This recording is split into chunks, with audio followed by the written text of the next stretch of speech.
Je m'appelle Delphine Aubert, j'ai 38 ans, et le moment dont je dois vous parler, celui qui a tout changé, s'est produit à 19h44, un samedi soir, dans un couloir que j'avais passé 3 semaines à faire éclairer parfaitement. J'étais à 2 mètres d'une porte ouverte d'environ 10 centimètres.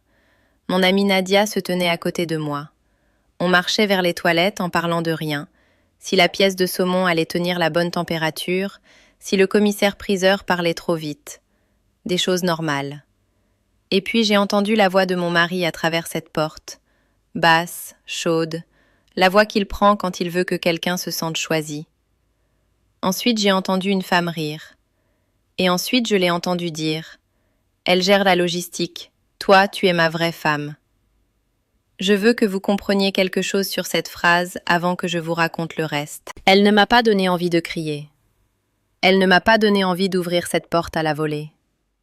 Ce qu'elle a fait, c'est quelque chose de très calme et de très précis. Elle a pris 9 ans de ma vie et les a triés en 2 colonnes. Une colonne était réelle, l'autre était de la logistique. Et j'étais dans la mauvaise colonne. Avant d'aller plus loin, si vous ressentez déjà quelque chose en ce moment, si cette phrase a déjà atterri quelque part dans votre poitrine, je vous invite à rester jusqu'au bout. Abonnez-vous pour ne pas manquer la suite et likez cette vidéo pour que d'autres personnes puissent voir cette histoire. Laissez un commentaire et dites-moi d'où dans le monde vous regardez ça et quelle heure il est là où vous êtes. Je veux vraiment le savoir. Et puis laissez-moi revenir au début, parce que rien de tout ça n'a de sens sans ce qui précède. Mathieu Aubert et moi nous sommes rencontrés il y a 11 ans lors d'un colloque sur la philanthropie à Lyon. Il animait un atelier sur le mécénat territorial et j'étais là au titre du service communication de mon hôpital. Il avait quelque chose de magnétique dans cette salle.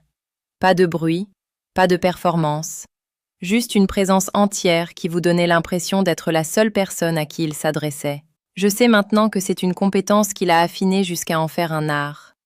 À l'époque, je pensais simplement qu'il était la personne la plus intéressante que j'avais jamais rencontrée dans une pièce. On a vécu 2 ans ensemble avant de se marier. On s'est installé à Lyon parce que c'est là que la fondation avait son siège, et Lyon nous allait bien. Une ville qui tient, des rues larges, une vie qui paraissait ordonnée de l'extérieur et qui l'était effectivement de l'intérieur. On a acheté un appartement rue Auguste-Comte, dans le 6e. J'ai pris mon poste au CHU Édouard Herriot. On avait des dîners, des week-ends en Bourgogne, des conversations sur des enfants qu'on envisageait de la façon dont on envisage les choses qu'on a l'intention de faire un jour. J'étais heureuse de la façon dont on est heureux quand la vie suit le plan qu'on s'était fixé et qu'on n'a pas rouvert le plan depuis un moment. Je veux être honnête avec vous. Je n'étais pas malheureuse avant cette nuit-là. Je n'étais pas dans un mariage terrible, dramatiquement et visiblement. Ce dans quoi j'étais, c'est quelque chose de plus difficile à nommer. Un mariage qui avait commencé à s'amincir par le milieu, comme un pull qui s'élime au coude avant qu'on le remarque, avant qu'il y ait vraiment un trou. La chaleur était encore là dans le tissu.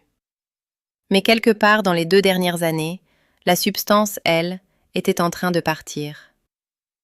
Je me disais que c'était la maturité. Un amour installé. Je me disais que c'est ce à quoi ressemble un long mariage, quand l'état amoureux se convertit en quelque chose de plus permanent et de plus pratique. Je me disais beaucoup de choses qui étaient presque assez vraies pour tenir. Je me suis portée volontaire pour le gala parce que je voulais me sentir utile dans son monde à lui. C'est la version honnête. J'avais regardé pendant des années cette soirée prendre de l'ampleur. J'avais regardé l'argent lyonnais s'y engouffrer. J'avais regardé sa réputation grandir autour d'elle. Et quelque part au milieu d'un mardi tranquille, j'avais pensé « Je veux faire partie de ce qu'il construit. Je veux qu'il me voie là et soit content que je sois là. » Je lui ai dit que je voulais aider à la communication et à la logistique. Et il a dit que ce serait formidable. Et il a eu l'air sincèrement soulagé, ce que j'ai pris pour une petite confirmation. Qu'il voulait encore me garder près. J'ai passé les 3 semaines suivantes à aller à l'hôtel Sofitel Bellecour après le travail pour vérifier les arrangements floraux et me disputer poliment avec le coordinateur traiteur pour la question du buffet froid et relire les programmes. J'étais bonne à ça. Je suis toujours bonne dans les choses dans lesquelles je m'investis. J'y pense maintenant. À quel point je suis douée pour construire des choses pour les autres et appeler ça de l'amour. Nadia Ferreira travaillait au CHU depuis 6 ans. Elle gère l'expérience patient et c'est la seule personne dans ma vie professionnelle qui me dirait quelque chose de vrai et d'inconfortable sans adoucir les bords d'abord. Elle a 51 ans, elle est veuve et elle a cette clarté particulière de quelqu'un qui a déjà survécu à la chose qu'elle redoutait le plus de perdre. Rien ne l'oblige à la politesse. Elle est venue au gala comme mon invitée, et en arrivant, elle a immédiatement récupéré 2 verres d'eau pétillante parce qu'elle ne fait pas confiance aux amuse-bouches des événements. Elle m'en a tendu un sans demander. C'est Nadia, exactement et entièrement. On avait fait le tour de la salle pendant 40 minutes à peu près quand elle a touché mon bras et dit qu'elle avait besoin des toilettes.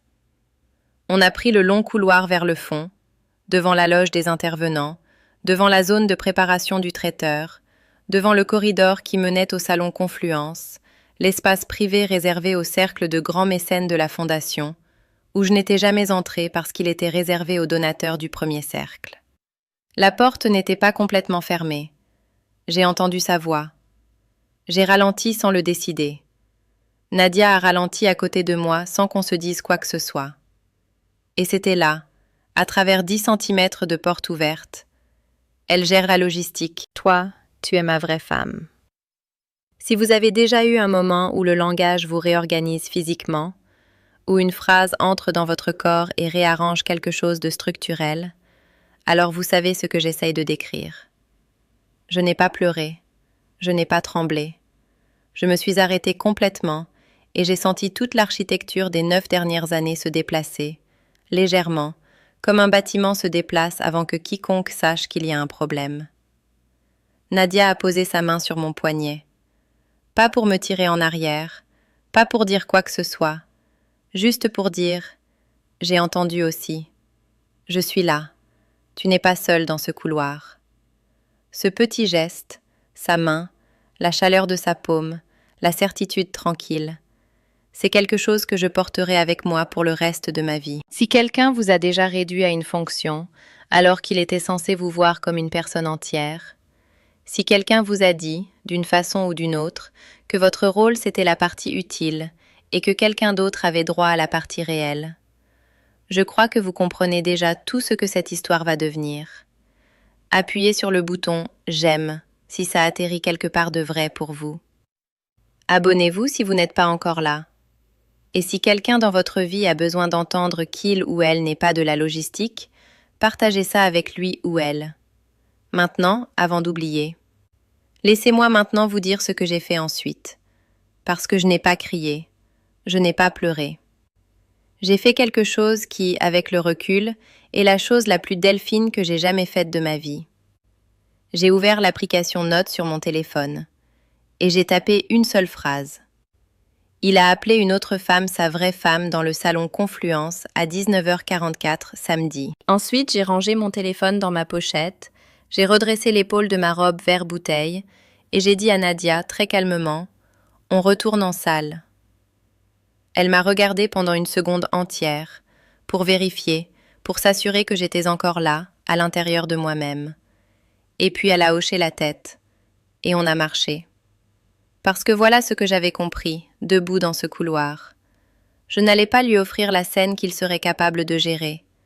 Je n'allais pas devenir la femme hystérique qui déboule dans une pièce pendant son gala caritatif et lui remet le contrôle du récit. Si je devais brûler ça, et je savais déjà que j'allais le faire, j'allais choisir exactement où j'allumais l'allumette. Je m'appelle Delphine Aubert, j'ai 38 ans, et j'avais un gala à finir. La salle de réception avait exactement le même aspect qu'il y a 20 minutes. C'est ce que personne ne vous dit sur le moment où votre vie change. La pièce, elle, ne le sait pas. L'éclairage ambré frappait toujours les nappes ivoires de la même façon. Le quatuor à cordes jouait toujours quelque chose de discret dans le coin.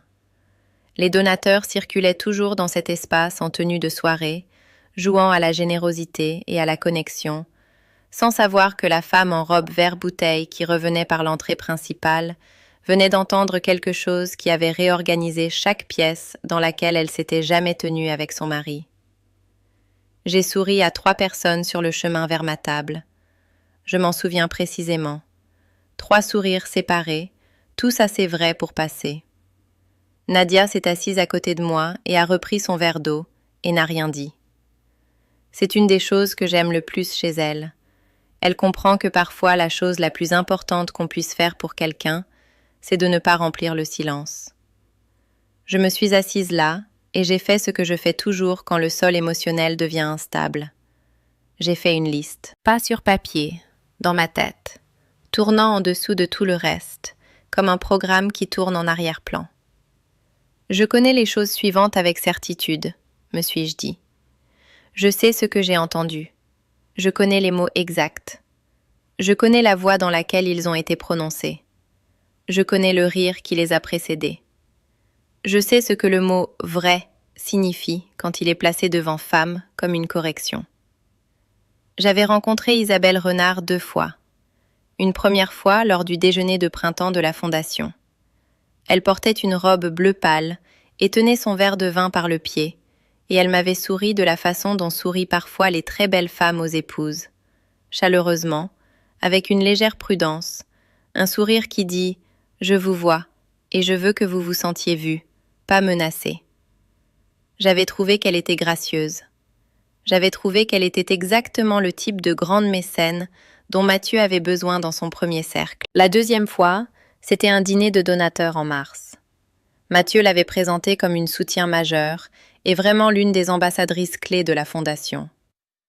Il l'avait dit avec la même chaleur qu'il emploie pour tout le monde.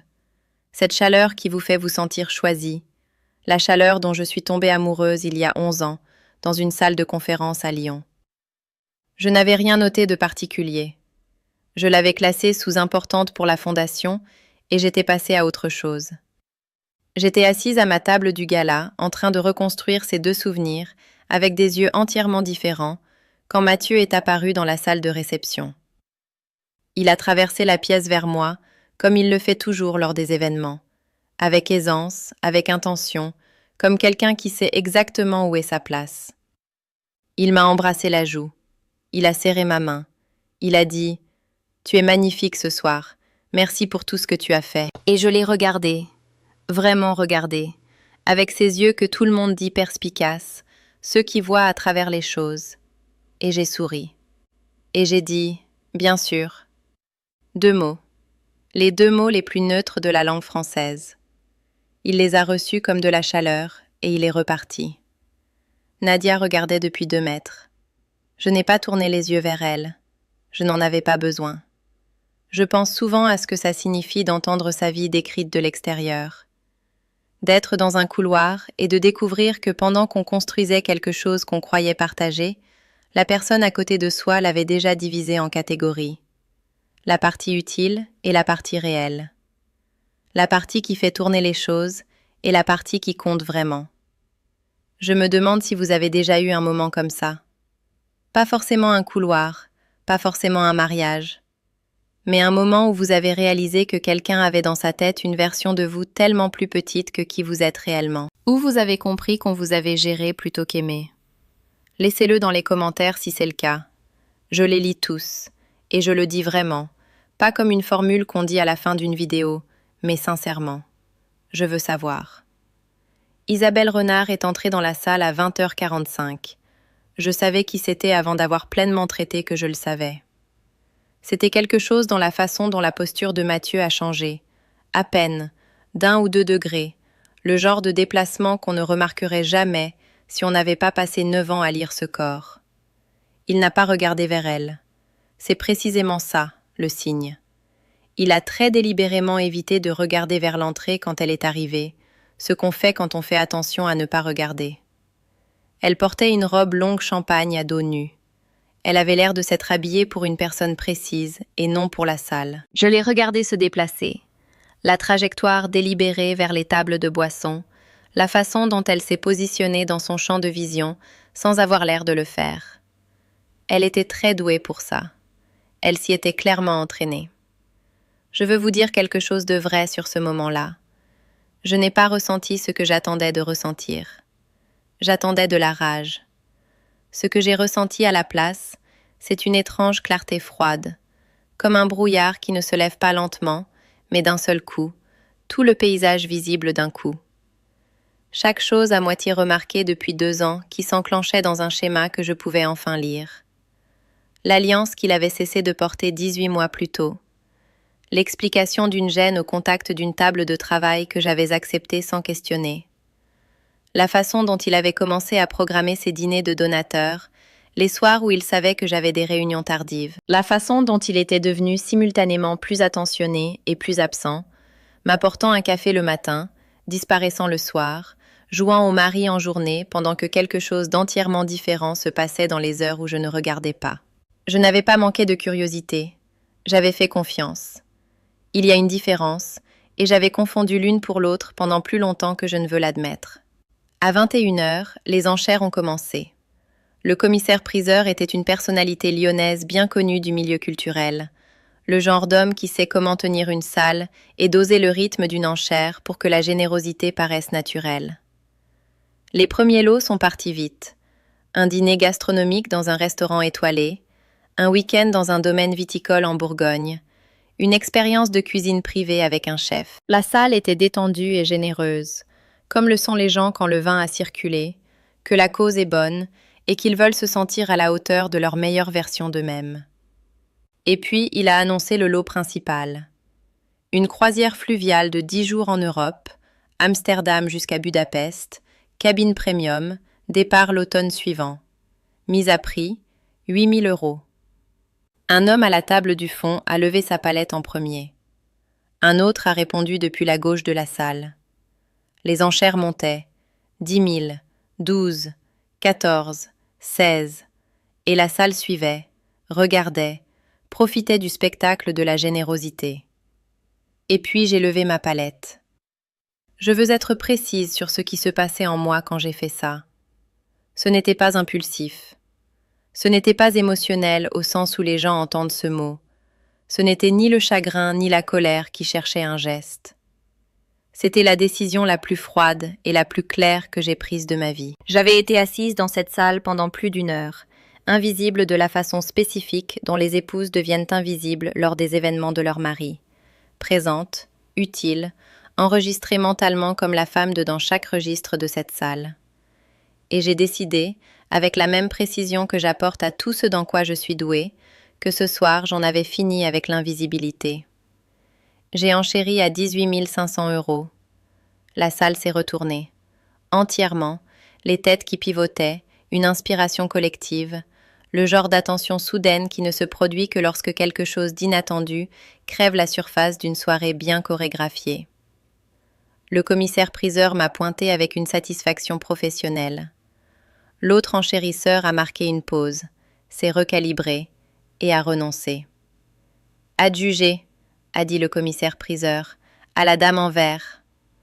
Je n'ai pas regardé le commissaire-priseur. J'ai regardé Mathieu. Il était à 6 mètres et il me regardait avec une expression que je n'avais jamais vue sur son visage. Quelque chose entre la surprise et le début d'une compréhension. J'ai soutenu son regard exactement aussi longtemps que nécessaire. Ensuite, j'ai posé ma palette. Je n'avais pas 18 500 €. J'avais 11 200 € sur un livret d'épargne personnelle que j'alimentais discrètement depuis 2 ans sans jamais me demander pourquoi. J'avais une ligne de crédit que je n'avais jamais utilisée. Je trouverais le reste. Ce que je savais, avec la certitude absolue de quelqu'un qui traite le monde par l'observation précise et se trompe rarement sur ce qu'elle voit, c'est que je venais d'annoncer ma présence dans cette salle d'une façon qu'on ne pouvait pas défaire. Chaque personne à ce gala, y compris Isabelle Renard dans sa robe champagne, et la journaliste du Progrès qui circulait dans la salle avec un carnet depuis 1 heure, venait de regarder la femme de Mathieu Aubert prendre sa place. Il est venu vers moi pendant le cocktail qui a suivi. Son visage avait retrouvé sa chaleur habituelle. Il était trop entraîné pour qu'il en soit autrement. Et il a pris ma main légèrement et dit « Tu n'avais pas besoin de faire ça. C'était incroyablement généreux. » « Je sais, » ai-je dit. « Je ne savais même pas que tu voulais voyager. » Je l'ai regardé. J'ai regardé cet homme que j'avais épousé 9 ans plus tôt, cet homme aux yeux marrons chaleureux qui vous donne l'impression d'être vraiment écouté, cet homme qui m'avait trié dans la colonne logistique pendant que quelqu'un d'autre détenait l'autre mot. Et j'ai dit, agréablement, sans aucune chaleur ni aucune froideur particulière: il y a beaucoup de choses que tu ne sais pas sur ce que je veux. J'ai regardé son visage se recalibrer, juste légèrement. La chaleur est restée en surface. Il était trop bon pour qu'elle glisse entièrement. Mais quelque chose en dessous a bougé, un système intérieur l'alertant silencieusement que les termes de cette soirée avaient changé d'une façon qu'il n'avait pas anticipée et qu'il ne comprenait pas encore. Il s'est excusé. Je l'ai regardé partir. Ensuite, j'ai trouvé la journaliste du Progrès et je lui ai accordé l'entretien qu'elle cherchait à obtenir depuis le début de la soirée. L'entretien a duré 22 minutes. Je le sais parce que j'ai regardé mon téléphone quand il s'est terminé.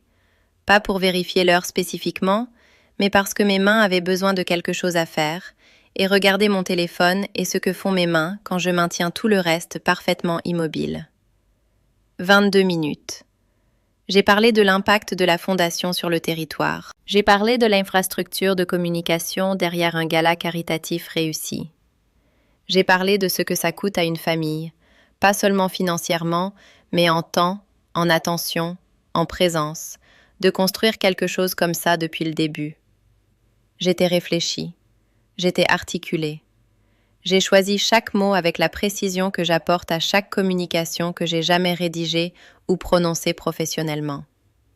Et à la fin, quand elle m'a demandé ce que je voudrais que les gens comprennent sur le rôle du conjoint d'un fondateur dans un projet comme celui-ci, je l'ai regardée et j'ai dit: j'ai beaucoup donné de moi-même à ce travail, et je crois que ça mérite d'être reconnu. Je n'ai pas ajouté autre chose. Je n'en avais pas besoin. Les gens qui devaient comprendre cette phrase la comprendraient. Ceux qui ne la comprendraient pas, non. Ce n'était plus mon problème à résoudre. Elle m'a remerciée. Elle a fermé son carnet. J'ai souri. Un vrai sourire, pas un sourire de représentation.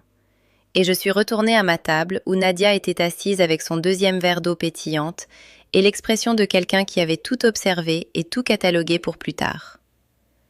Elle ne m'a rien demandé. Elle m'a juste regardée et a hoché la tête une fois, lentement, de la façon dont on hoche la tête quand quelqu'un a fait exactement la bonne chose et qu'on veut qu'il le sache sans en faire tout un événement. On est resté jusqu'à la fin du gala. J'ai supervisé le démontage des tables d'enchères silencieuses. J'ai remercié le personnel du traiteur par leurs prénoms. Je les avais appris pendant les 3 semaines de préparation. J'ai dit bonne nuit au commissaire-priseur. J'ai fait chacune des choses pour lesquelles j'étais venue. Et puis je suis montée dans la voiture avec mon mari et j'ai regardé les lumières des quais du Rhône glisser sur le pare-brise. Et je n'ai rien dit. Il m'a demandé 2 fois sur le trajet si j'allais bien. J'ai dit que j'étais fatiguée. C'était vrai, j'étais fatiguée d'une façon qui allait bien plus loin que la soirée. Fatiguée de la façon dont on l'est quand on a maintenu quelque chose à distance pendant très longtemps et qu'on a finalement, silencieusement, décidé d'arrêter de le maintenir. On est rentré. Il s'est servi un verre d'eau dans la cuisine. Je suis allée dans la chambre, je me suis assise sur le bord du lit avec mes chaussures encore aux pieds et j'ai appelé ma sœur. Elle vit à Nantes. Elle a 34 ans, 4 ans de moins que moi, et c'est la seule personne dans ma famille qui me dirait une vérité difficile sans d'abord l'envelopper dans 3 couches de qualifications protectrices. Elle a décroché à la 2e sonnerie. Il était passé minuit. Je lui ai tout dit, séquentiellement, sans commenter, comme j'écris mes listes dans l'application Notes, le couloir, la porte, la phrase, les 40 minutes dans la salle, l'enchère, la journaliste. Ma voix est restée égale tout le long. Elle n'a pas interrompu une seule fois, ce qui est le plus grand cadeau qu'on m'ait fait depuis des années. Juste la ligne ouverte, sa respiration, la sensation d'être reçue sans être gérée. Quand j'ai terminé, elle a dit « De quoi tu as besoin là, maintenant ?» Et j'ai dit, me surprenant moi-même, me surprenant sincèrement par la petitesse de la chose. « J'ai besoin que tu me confirmes que je ne suis pas folle. » Elle n'a pas hésité une seule seconde. Elle a dit « Tu n'es pas folle. Tu es la personne la plus sensée qui était dans ce bâtiment ce soir. » Je suis restée avec ça un moment. Ensuite, j'ai dit bonne nuit. Ensuite, je me suis allongée sur le dessus du lit à côté de mon mari, encore dans ma robe, et j'ai fixé le plafond pendant longtemps. Je n'ai pas bien dormi. J'ai ouvert l'application Notes à 2 heures du matin et j'ai fait une liste, pas de sentiments, mais d'étapes suivantes. Chacune précise, chacune actionnable. Appeler un avocat, rassembler les documents financiers, évaluer les options de logement, parler à Nadia. 4 lignes. Le début du reste de ma vie, écrit dans le noir à côté de l'homme qui avait donné mon nom à quelqu'un d'autre. J'ai rencontré une avocate spécialisée en droit de la famille 3 jours plus tard. Elle s'appelait Maître Sylviane Gors et elle avait un cabinet rue de la République avec une très belle vue sur les toits du 2e arrondissement et une façon d'être tellement calme qu'elle fonctionnait presque comme une sédation.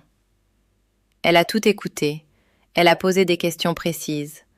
Elle m'a expliqué mes options sans en dramatiser aucune, ce dont j'avais besoin de quelqu'un à ce moment-là exactement.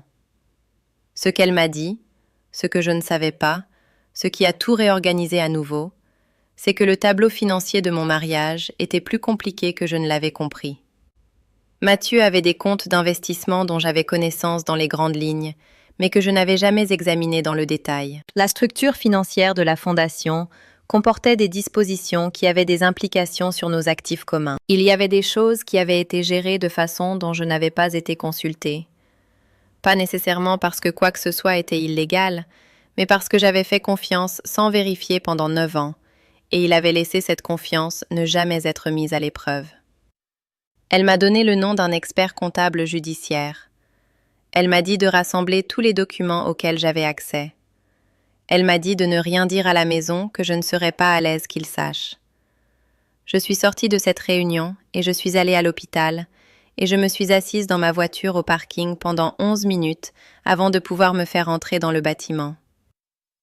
Pas parce que je m'effondrais, je ne m'effondrais pas, mais parce que j'avais besoin de 11 minutes pour absorber pleinement la forme de ce dans quoi j'étais, avant de reprendre le visage professionnel que je porte si naturellement, et de retourner dans le bâtiment où des gens avaient besoin de choses de ma part. 11 minutes. Ensuite, je suis sortie de la voiture.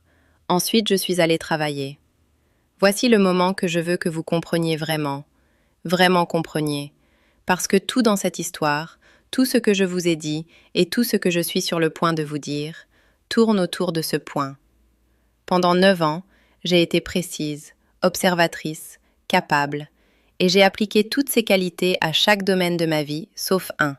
Je n'ai pas examiné mon mariage avec la même rigueur que j'apportais à mon travail, parce que j'avais peur de ce que l'examen trouverait. Je savais comment regarder clairement. J'avais simplement choisi, dans cet endroit-là, de ne pas le faire. Ce choix m'a coûté 9 ans. Mais voici ce que j'ai fini par comprendre sur ces années. Elles n'ont pas été gaspillées.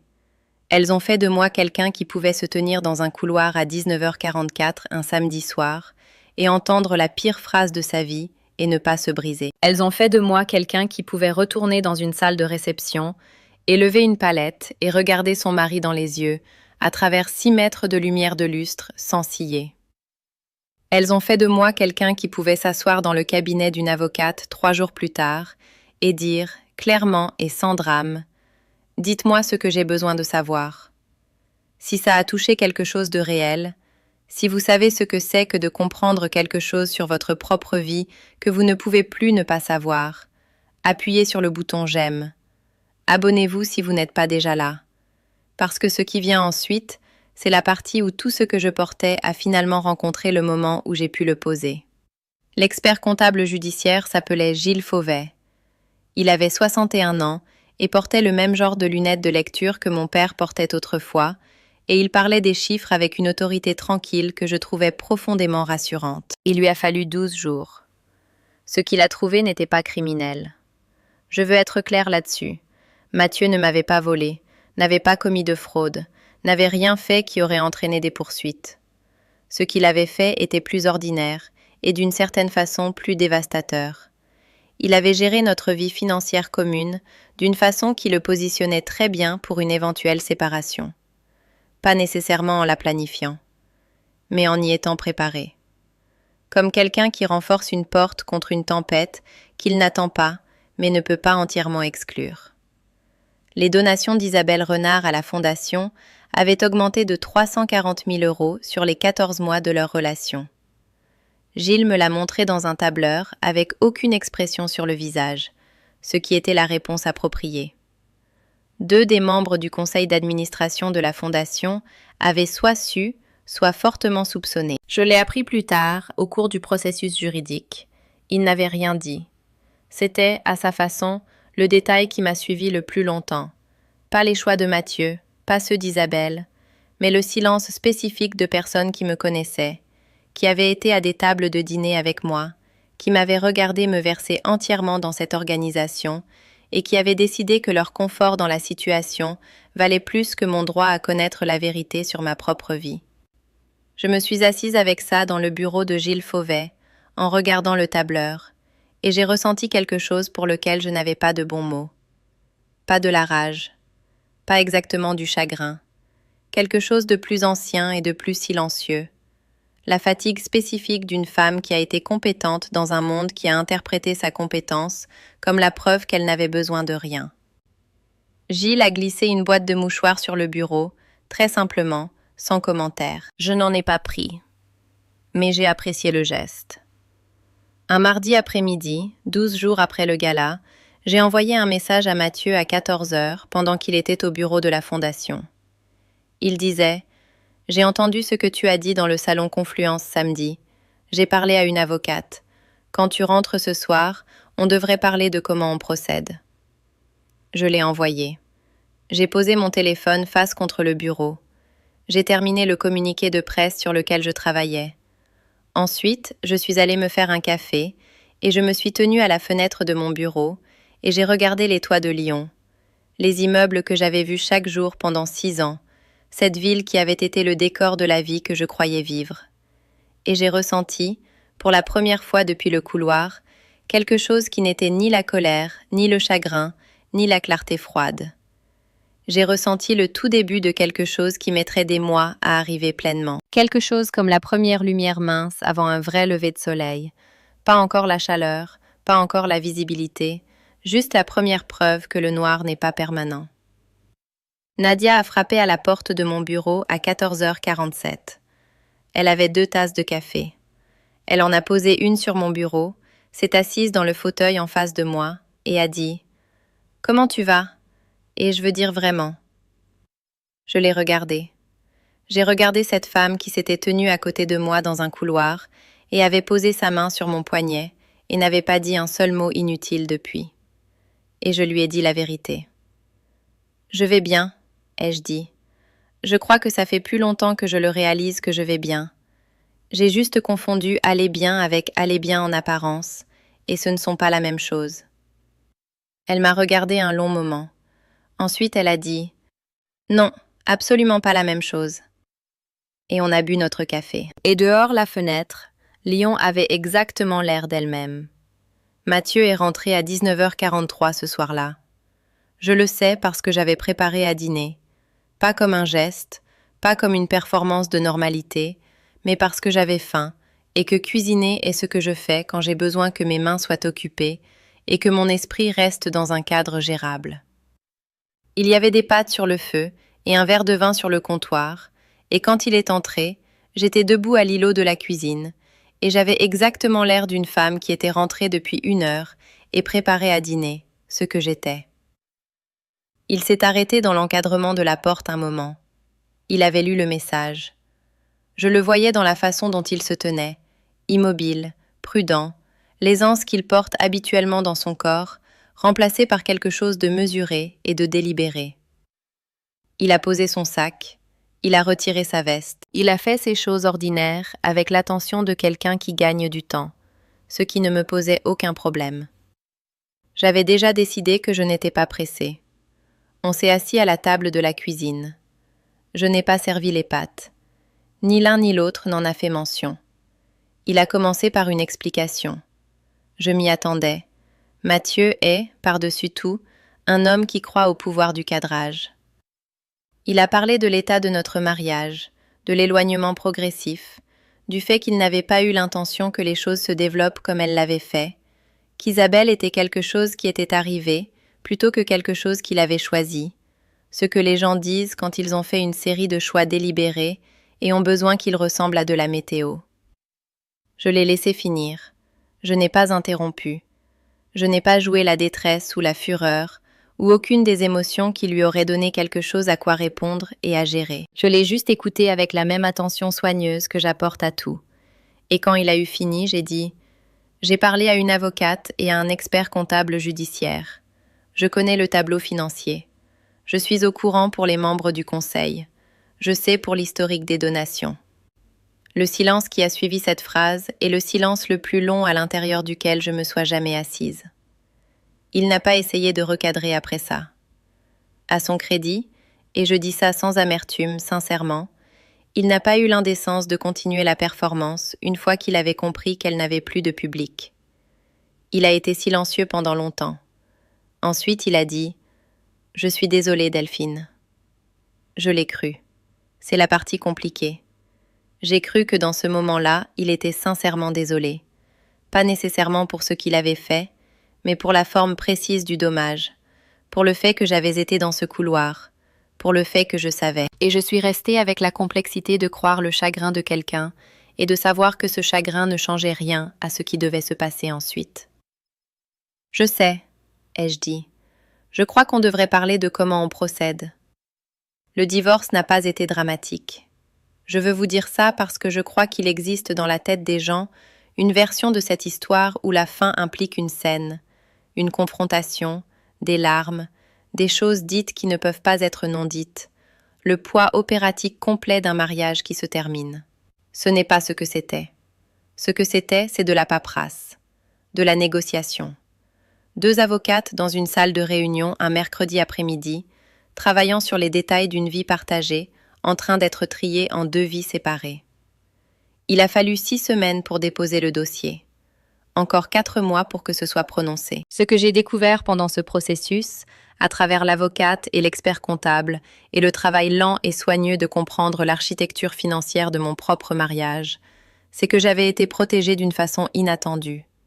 Mon livret d'épargne personnel, les 11 200 € que j'alimentais discrètement depuis 2 ans, sans jamais me formuler clairement pourquoi, étaient à moi d'une façon que les comptes joints n'étaient pas. C'était une petite chose, pratiquement parlant. Mais ça comptait pour moi d'une façon qui n'était pas pratique du tout, parce que c'était la preuve qu'une partie de moi, une partie soigneuse et protectrice qui opérait en dessous du niveau de la décision consciente, avait su, avait préparé, m'avait assez aimé pour mettre quelque chose de côté. Je pense souvent à ça. Le soi qui sait avant que le soi admette. Ce qui s'est passé pour Mathieu après le gala n'est pas arrivé à cause de quelque chose que j'avais fait. Je veux être précise là-dessus, parce que ça compte pour moi. Je n'ai pas mené de campagne, je n'ai pas passé d'appel, je n'ai pas transmis d'informations à qui que ce soit. Ce qui s'est passé était la conséquence naturelle de ses propres choix, rencontrant le petit monde interconnecté de la philanthropie lyonnaise, où tout le monde finit par savoir tout, et où la monnaie d'échange, c'est la réputation. Le portrait dans Le Progrès est paru un mardi matin, 3 semaines après le gala. C'était un article sur les femmes dans le secteur associatif, leur travail, leur visibilité, leur contribution à des institutions qui absorbent souvent leur investissement sans le créditer formellement. J'y étais citée longuement. J'ai parlé de communication, de l'infrastructure de la générosité, de ce que ça signifie de construire quelque chose dans un espace qui ne vous voit pas toujours clairement. Je n'ai pas mentionné Mathieu par son nom. Je n'en avais pas besoin. La fondation était nommée. Le gala était nommé. Le contexte était lisible pour quiconque connaissait le milieu. La journaliste était douée dans son travail. L'article était juste et précis, et il posait, de la façon dont le bon journalisme pose les choses, obliquement, structurellement, la question de savoir à quel nom on attache une chose et dans quel travail disparaît l'autre. Mon téléphone avait 14 messages à midi ce mardi-là. 3 venaient de collègues du CHU. 2 de femmes que je connaissais de façon périphérique dans les cercles de donateurs lyonnais. 1 venait de la femme d'un membre du conseil, pas du membre du conseil lui-même, de sa femme, qui disait simplement « Ça fait longtemps que je voulais dire quelque chose. Je suis contente que quelqu'un l'ait enfin dit. » Je n'ai pas eu de nouvelles des membres du conseil eux-mêmes. Je ne m'y attendais pas. Nadia m'a envoyé une capture d'écran de l'article sans légende.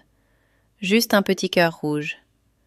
Je l'ai regardé longtemps avant de poser mon téléphone. Ma sœur Camille est montée de Nantes le week-end après la parution de l'article. Elle est arrivée un samedi matin avec un sac de courses et une opinion très arrêtée sur ce qu'on allait manger à déjeuner et aucun programme au-delà d'être là, ce qui est la chose la plus généreuse qu'une personne puisse offrir à une autre. On a cuisiné.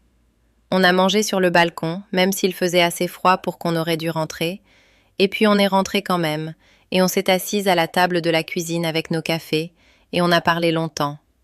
Pas toujours de Mathieu, pas toujours du divorce, mais de la chose plus grande en dessous de tout ça. La façon dont une personne peut être tellement douée pour prendre soin de tout autour d'elle qu'elle oublie de se compter elle-même. La façon dont la compétence peut devenir sa propre forme d'invisibilité. À un moment, j'ai dit « Je crois que j'ai été tellement bonne à gérer les choses que je me suis gérée moi-même hors de ma propre vie. » Elle m'a regardée de l'autre côté de la table, cette sœur cadette, cette personne qui me dirait toujours la vérité, et elle a dit « Eh bien, maintenant tu peux arrêter. » 3 mots. Les 3 mots les plus clarifiants que quelqu'un m'ait dit depuis des années. J'ai écrit une lettre à Mathieu la semaine où le divorce a été prononcé. Pas pour l'envoyer, je l'ai écrite pour moi, de la façon dont on a parfois besoin de dire une chose complètement avant de pouvoir la poser. Je me suis assise au bureau de mon nouvel appartement à la Croix-Rousse, un 2e étage avec de grandes fenêtres et un parquet en chêne, et des pièces que je meublais lentement, en achetant que ce que j'aimais vraiment, ce qui prenait plus de temps que prévu parce que j'apprenais, à 38 ans, que j'avais des goûts très précis que je n'avais jamais vraiment consultés. Et je l'ai écrite à la main, dans le carnet que je garde pour les choses qui doivent être dites à l'encre. J'ai écrit sur ce qui était réel. Pas sur ce qui avait été abîmé, sur ce qui était réel. 9 ans d'une vie que j'avais genuinement vécue, dans une ville que j'avais genuinement choisie, avec une personne que j'avais genuinement aimée. La réalité de ces années n'était pas annulée par le couloir. Le couloir était réel aussi. Les 2 choses pouvaient être vraies en même temps. Le mariage avait été quelque chose, et il avait aussi été, dans sa forme finale, moins que ce qu'il paraissait. J'avais été aimée imparfaitement, et j'avais aimé imparfaitement en retour, et ce que je choisissais maintenant, ce n'était pas d'être définie par l'imperfection, mais d'en être instruite.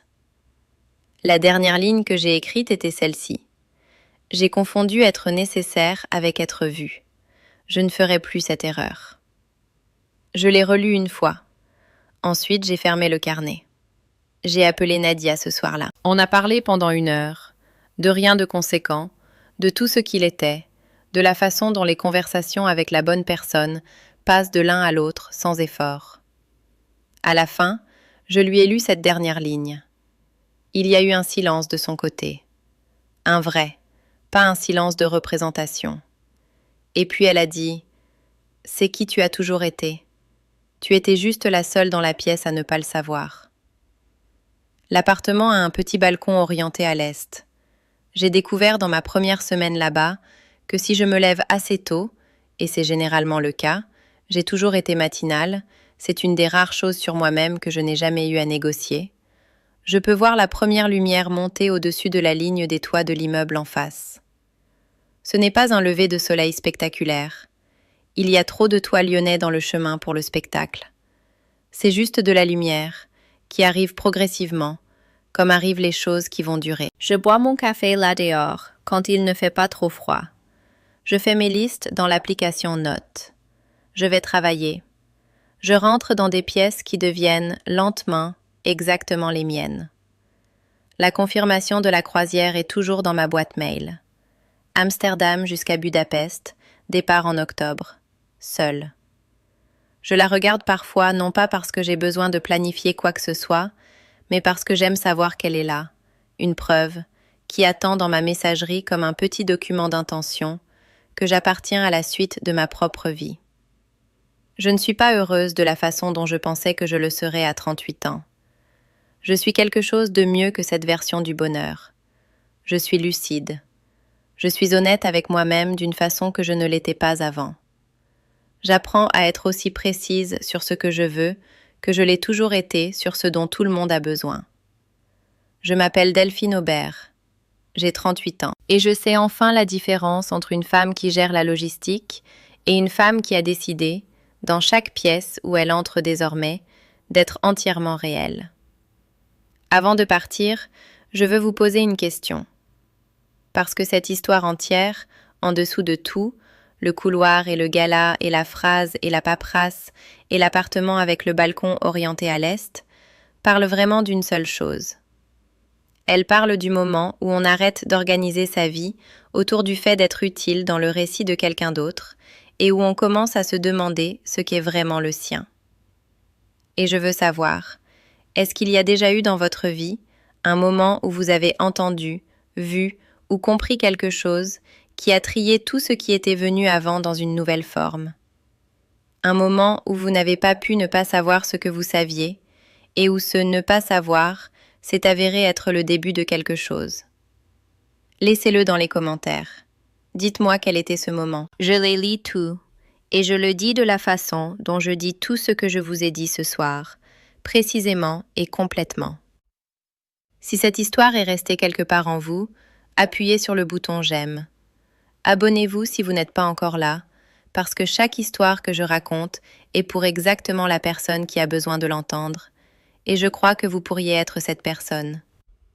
Et si quelqu'un dans votre vie est en train de se tenir dans son propre couloir en ce moment, si quelqu'un que vous aimez est en train de comprendre quelque chose qu'il ne peut pas ne pas comprendre, partagez ça avec lui. Ça pourrait être la chose qui lui rappelle qu'il n'est pas de la logistique, qu'il n'est pas la partie utile, il est la chose entière. À bientôt pour la prochaine.